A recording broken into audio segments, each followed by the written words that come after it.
Title: My wife left me with her $20,000 car insurance loan, $35,000 student loan debt, maxed out my credit cards, and went away with her new boyfriend. She left a note on the coffee table. I'm starting afresh with someone I love, it says. Then, my 10-year-old son reassured me, saying, It's okay, Dad. I took care of it. 2 days later, she called me in a panic. What happened next? Chapter 1. The Coffee Table Note. I came home early that evening, just hoping for a quiet dinner with my family. Instead, the silence was heavy. The lights were on, but the house felt vacant. I saw the note before I saw the mess. On the coffee table, next to the still warm mug of coffee she hadn't finished, was a folded piece of paper with my name scrawled across the top. Jason, I'm sorry you had to find out this way, but I've moved on. I've met someone who makes me feel alive again. Someone who understands me. I've taken my things. I'm starting afresh. With someone I love. Please don't try to contact me. Mia. My knees buckled slightly, but I didn't fall. I was too tired, too numb. And then my eyes scanned the living room. Open drawers, missing photos, the safe left ajar. I pulled open my banking app. 0. Credit cards, maxed. Joint savings, emptied. I checked the loan portal next. $20,000 car insurance payout debt under my name. $35,000 in student loans refinanced jointly, now solely my burden. Everything. She left me with everything except... Dad? A small voice came from the stairs. I turned to see my 10-year-old son, Lucas, holding his worn-out dinosaur plush, rubbing his sleepy eyes. Where's Mom? He asked. I forced a smile. She went away, buddy.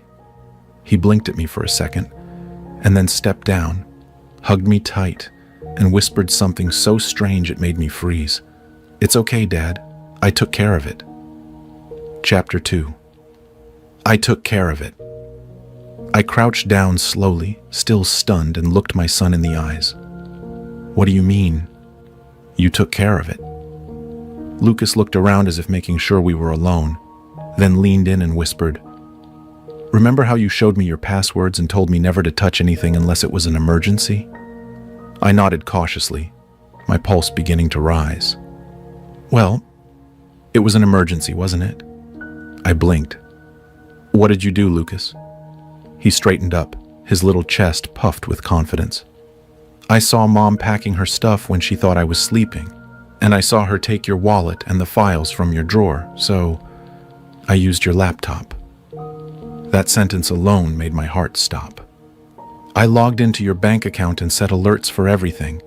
Then I used the camera app, like you showed me when we recorded my science project, and turned it on while she was talking to someone on the phone. I think it was her boyfriend. I saved the video too. I was frozen, part impressed, part horrified, but he wasn't done. I also sent an email to that lawyer friend of yours, Uncle Rob. My college roommate? Yeah. I told him to call you right away, and I told him you needed help because Mommy was stealing everything. I nearly sat down on the floor. This 10-year-old... He wasn't joking. But before I could respond, my phone buzzed. It was Uncle Rob. I picked it up immediately. Jason, I got your son's email. At first I thought it was a prank, but the video he attached, you need to come to my office. Now. I looked at Lucas. You did all this? He gave me a shy nod, then pulled something from behind his back. It was a small USB flash drive. I copied the video, just in case. And for the first time that night, I didn't feel defeated. I felt something else entirely. Hope. What I didn't know was that Lucas's little act of defense had just triggered a chain reaction that would completely destroy Mia's fresh start and leave her and her boyfriend with nothing. Chapter 3. The email that started it all. Rob's office was just 15 minutes away, but every red light felt like an eternity. I had Lucas seated beside me, holding the flash drive like it was a sacred artifact. He didn't speak, but his eyes remained focused, calm, determined. It was strange how the most painful night of my life was also showing me just how brave and brilliant my son truly was. When we reached the building, Rob was already waiting outside, sleeves rolled up, pacing like he'd uncovered a conspiracy. He rushed us in, locked the door, and plugged in the USB immediately. "You're lucky your kid is smarter than most adults," he said as he opened the video. On screen, Mia, my wife of 12 years, sat on the edge of the bed, giggling into the phone. Her voice was loud and clear. "Yeah, he's still in the hospital. Perfect timing. I've got the documents, the cards, and once I dump all the debt on him, we're free. Can you believe he even co-signed for the student loans? I swear, men like him are born to be used." Then came laughter. Her lover's voice, smug and careless. "He'll survive, broke and alone, and you'll be with me. Let's drain him dry, baby." Rob paused the video. "That's felony-level fraud, Jason. Theft, conspiracy, identity misuse. If she's been moving money or applying for credit in your name..." "She has," I interrupted, pulling out the folder from the drawer where I'd begun noticing unauthorized charges. Credit card apps, loan notifications, balance transfers. She forged my signature on some. Rob exhaled hard. "Then we've got her, and him. And if you play this smart, they won't just lose everything, they might be wearing orange jumpsuits." Lucas looked up from his chair. "Does that mean she's not coming back?" Rob softened. "She might come back, but only to face consequences." And as if summoned by fate itself, my phone rang. Mia. I didn't answer. Then came a text. "Jason, please call me. Something's wrong. My accounts are frozen. The police were just here asking questions. I don't know what's happening. Please." I showed the message to Rob. He smirked. "I made a few phone calls this morning, just in case your wife tried anything stupid." Lucas leaned forward with a grin. "I told you I took care of it." Rob chuckled, but I could see something else in his eyes. A fire. "This isn't over, Jason. This is just the beginning. You've got her voice, her plan, and financial evidence. Now let's burn the whole web of lies to the ground." Chapter 4. The Boyfriend's Meltdown and the Freezing Point. While Mia was busy calling and texting me in a frenzy, I stayed silent.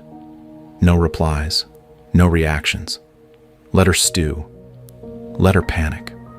Meanwhile, Rob and I initiated the next part of the plan. With the evidence Lucas had gathered and my folder of forged documents, Rob filed formal complaints with the bank, 3 loan companies, and the local police department. Then he looped in a few of his contacts at the fraud division of the credit bureau. Within 6 hours, every account Mia touched had been locked, every credit line under investigation, and a subpoena request was filed for her communication records. And then came the best part, her boyfriend's meltdown. At exactly 3:42 p.m., I received a call from an unknown number. I let it go to voicemail. The message was gold. "You think you're clever? What the hell did you do? Mia's accounts are frozen, and my business PayPal is under review now. You messed with the wrong guy, man. We were supposed to leave next week. Now we're stuck in a motel with no cash. Call me." A motel. Not the Bahamas. Not starting fresh. Just 2 con artists trapped in a rundown motel because their golden goose refused to lay the egg. Later that night, Rob sent me a screenshot of a frantic Facebook post. "If anyone knows a good lawyer, please DM me ASAP. We've been wrongfully accused of fraud. My boyfriend's account was frozen, and we're locked out of our bank apps. This is harassment." The comments were brutal. "Didn't you leave your husband and run off with someone? Wait, you're the one who bragged about scamming your ex, right? Girl, karma isn't a lawyer, it's a wrecking ball." I couldn't stop laughing. Back home, Lucas was sitting on the couch watching cartoons like nothing happened. He looked up, smiled, and casually asked, "Did they cry yet?" "Almost," I replied, ruffling his hair. "But we're just getting started."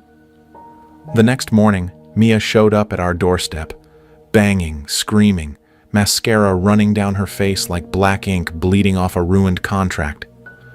I opened the door just enough to look her in the eyes. Her voice cracked. "Jason, please." I didn't know he'd leave me like this. "I have nothing. My phone's about to be shut off. I can't even get an Uber." I stayed calm. "Oh, you didn't know? But you sounded so confident in that recording. You said you'd drain me dry, remember?" Her face paled. "You recorded me?" she gasped. I leaned in. "Number our son did. He's a lot smarter than you gave him credit for." I closed the door slowly. She banged again. "Please, Jason, I'll make it right. Just talk to me." I turned off the porch light. Chapter 5. The Public Ruin. 3 days passed. 3 glorious, silent days. Mia stopped coming to the house after I forwarded a no trespassing notice through Rob, backed by the police report we filed for financial abuse, identity fraud, and harassment.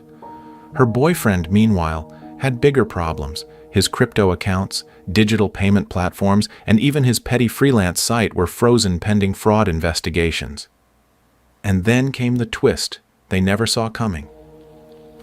Rob arranged a formal meeting with Mia's employer, a private finance consulting firm where she held a mid-level advisory role. Not exactly powerful, but enough to have influence over clients and portfolios.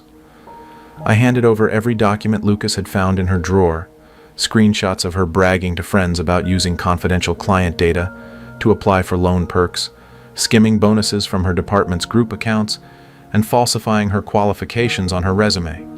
All of it backed up, signed, and sorted. Her boss, a stiff, by-the-book man named Mr. Redmond, stared at the files in silence. When he finally spoke, his words were like frost. This is a career-ending liability.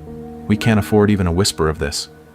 He thanked me and said, "You'll want to tune into the company's live stream tomorrow morning." So I did, and so did hundreds of her colleagues, her clients, her online friends, and even some of her ex-classmates.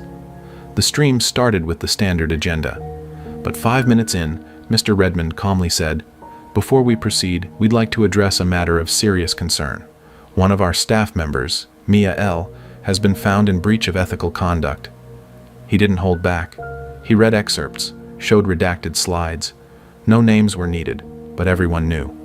Mia, now jobless and exposed, posted a desperate status online. "Some people are so vindictive. Is nothing private anymore?" One of the comments read. "Maybe you should have thought of that before you destroyed your own family." But that wasn't even the final blow. That night, I organized a small dinner party. Not for revenge, but for closure. Close friends, a few family members, even Rob. And at the center of the table, my son Lucas, smiling wide and proud.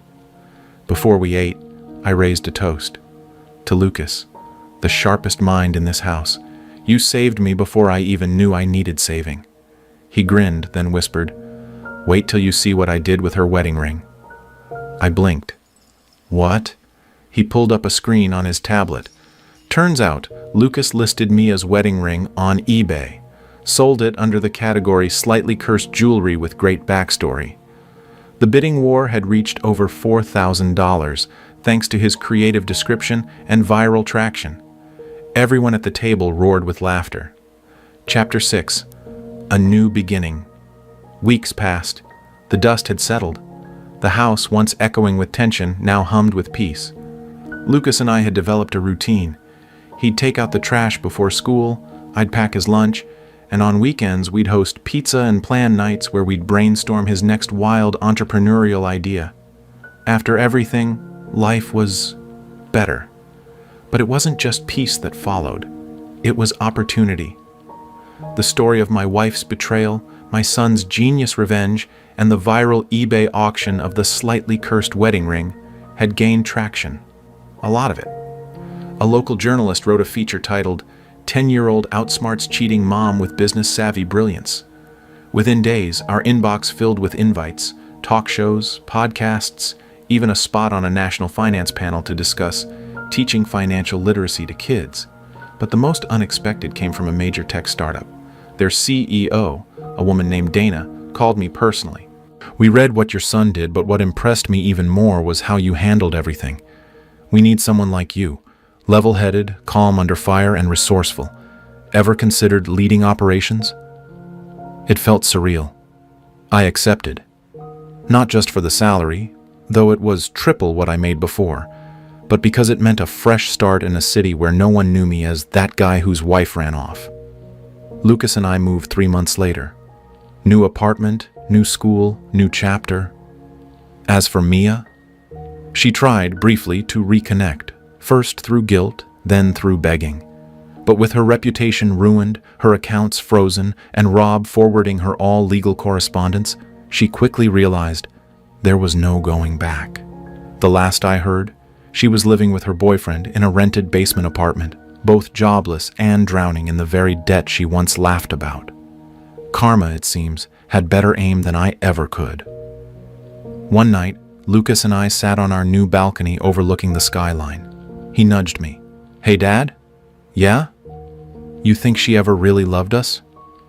I took a long breath. Maybe she loved what we gave her.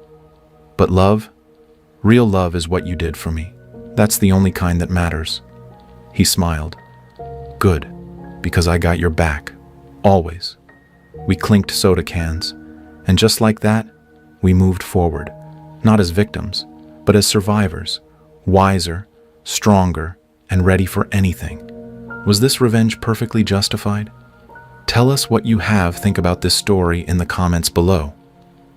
Like the story. If you think this story is justified, share it with someone who needs this energy, and subscribe to Lauren's story for more jaw-dropping tales of betrayal and justice. Because here, every lie has its reckoning, and every betrayal finds its shadow. Stay sharp, stay strong, and stay tuned,